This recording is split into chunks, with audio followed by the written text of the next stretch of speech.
il est question, aujourd'hui, c'est de la CPI.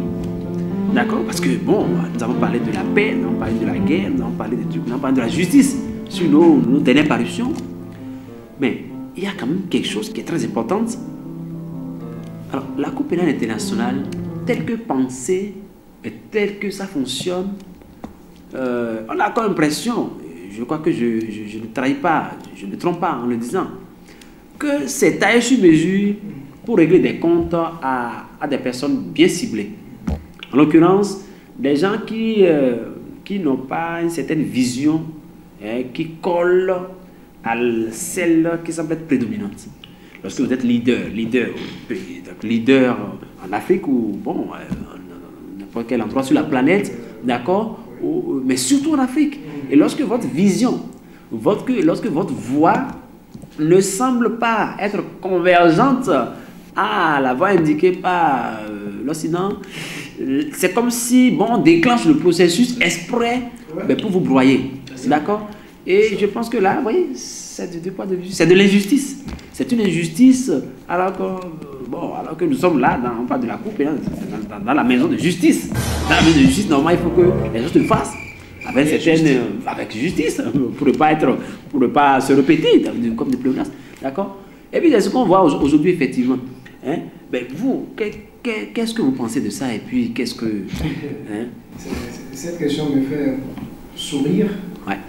Mais cela ne devrait pas être le cas. Pourquoi? Parce que on constate malheureusement que les Africains même ont cautionné et ont accepté cette condition, cet état de choses.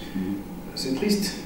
C'est triste qu'on constate qu'il y ait une cour internationale, mais qui décide de ne pas juger les grands pays. Enfin, ces pays-là, ou les leaders des pays qui ont la même voix.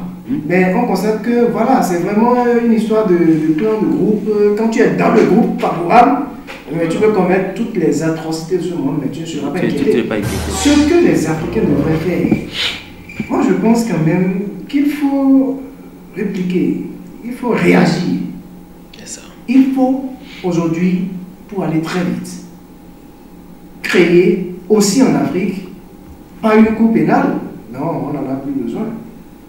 Mais il faut une cour africaine des valeurs morales désormais en Afrique.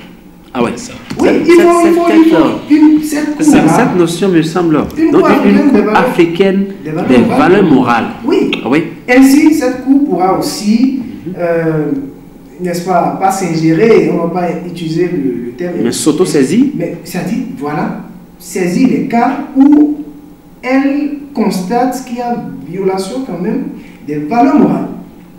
Tout ce qui va à l'encontre de nos valeurs en Afrique. Il faudrait que cette cour-là africaine soit en mesure de convoquer ces leaders-là, qu'ils soient européens, américains, asiatiques, africains aussi. Plus des Africains, parce que ça sera récurrent. Il faudrait que cette cour-là soit en mesure de... C'est-à-dire, voilà, et ça sera en ce moment-là, nous, notre moyen de réplique, parce que le monde n'appartient pas aux Occidentaux. Non, non, nous sommes dans un village planétaire, comme je dis, et puis, donc, voilà, et puis chacun a son mot à dire sur, donc, voilà, pour tout ce qui concerne l'actualité sur le plan, aussi bien sur le plan national que sur le plan international. Ce que vous dites, je crois que c'est pertinent. C'est pertinent et cette cour, comme vous le dites, n'est-ce pas, non seulement pourra s'auto-saisir de tout ce qui va à l'encontre ou tout ce qui concerne un certain piétinement de nos valeurs, mais en même temps, cette cour peut interpeller des personnes lorsque nous retrouvons dans des schémas où l'on manque de respect à tout un continent. Lorsqu'on insulte, vous voyez, lorsque des dirigeants à des niveaux parfois très élevés manquent avec la plus grande désinvolture. On manque du respect à tout un continent. Vous imaginez, c'est un continent quand même. On parle de l'Afrique, on parle des gens comme si, bon, voilà, des sous-hommes, des va-les-pieds, bon, des gens qui n'ont pas de valeur, quoi, comme on n'a pas de dignité. Je pense que la Cour, effectivement, peut également interpeller ces gens de personnes et leur adresser des convocations de façon totalement régulière. Mais la question qui va se poser, c'est celle-ci. De quels moyens disposons-nous? Parce que, bon, vous savez, eux, quand ils font ces trucs-là, ils ont les moyens. Ils déploient, je ne vais pas citer le cas de la Côte d'Ivoire, et vous savez tout ce qui s'est passé là avec le président Gbagbo, d'accord? Mais eux, ils ont les moyens qu'il faut pour faire ce truc-là. Mais comment est-ce que nous donnons les moyens pour pouvoir adresser la convocation et avoir les moyens de pression sur la personne pour respecter les trucs là et que la personne réponde? Vous pensez qu'un jour là, on peut y arriver? Bien sûr. Ah ouais? Bien sûr qu'on a la capacité. Ah ouais? Eux, ils ont les missiles.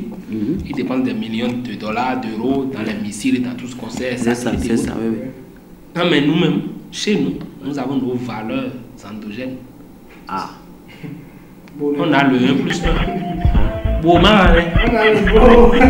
prend une feuille là, on ajoute à cette feuille là. Mais c'est simple, on appelle ton nom dessus, tu peux déclencher une diarrhée. Ah oui? Non, de façon plus explicite que... C'est sur ça que nous allons travailler. Je donne un exemple simple. Le monsieur reste là-bas et dit que bon, voilà, puisqu'on a essayé de faire tel ou tel, d'intervenir physiquement, ça n'a pas marché. Bon, on va se retirer et puis voilà, on va maintenant lancer nos missiles.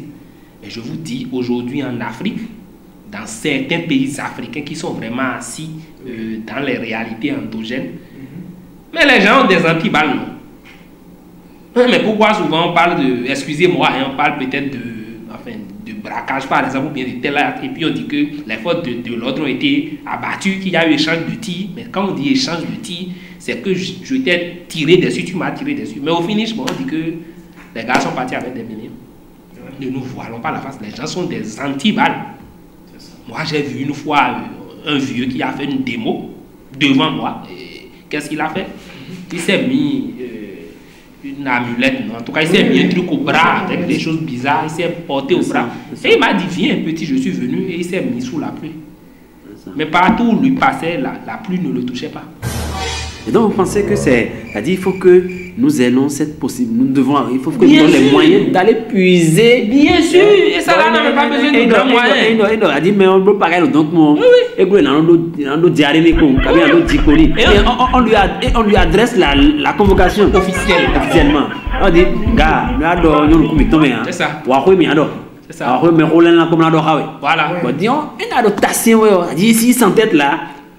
On peut lui dire par exemple demain à 10h que tu auras une diarrhée qui ne va pas s'arrêter. Imaginez s'il fait bien la diarrhée pendant une heure. Voilà, il est revenu. Et à 10h, une diarrhée se déclenche. Ou bien à 10h, il commence pas à remarquer que son pied commence pas à s'enfler. Je pense que vous blaguez. Non, je ne blague pas. Donc, c'est les moyens que... Moins de pression. Moins de pression que nous pouvons avoir. Mais vous pensez que quand on va le faire ça, on dit tel président ou tel porte-parole de la CPU, je ne sais quoi, dit voilà, on fera tel dirigeant ne dirige pas bien. Et puis on lui envoie aussi un truc officiel par mail, puis on lui dit, une convocation, et puis on lui dit, tu viens dans telle période, passer cette période, dans les 24 heures qui vont suivre, tu auras telle maladie ou bien tel malaise. Et le gars reste là, son pied commence pas à s'enfler. Ou bien il commence pas à faire la diarrhée. Ça c'est la politique de la peur. Là. Commencez pas à faire peur. Mais ils vont céder. Ils vont finir par nous lâcher. Mais si on dit ils sont venus par les armes, nous-mêmes on va répliquer par les armes, on ne pourra pas. Puisque eux, ils sont les créateurs des armes. Et je crois que les armes qu'ils nous envoient, ils n'envoient pas les bons motifs. C'est pas forcément la même performance. C'est pas les meilleurs quoi. Et puis dans la science c'est dynamique. Voilà. Il y a de nouveautés. C'est pas les meilleurs. Donc nous-mêmes, il faut qu'on prenne maintenant qu'on utilise des armes, peut-être qu'ils n'ont pas, ou bien qu'ils ont, enfin, ils n'ont pas ça sous nos formes d'ici, endogènes, pas sous nos formes d'ici. Non, je pense que vous le dites effectivement sous un fond humoristique, mais je pense que c'est des questions.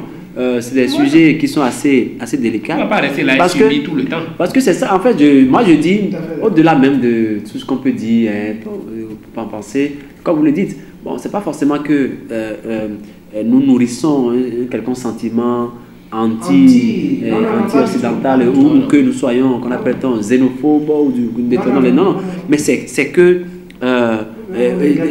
voilà, égalité, c'est le thème. Et ouais, quoi c'est, on le dit hein, dans nos jargons en fond. Alors, attendez ça, moi, non, qu'est-ce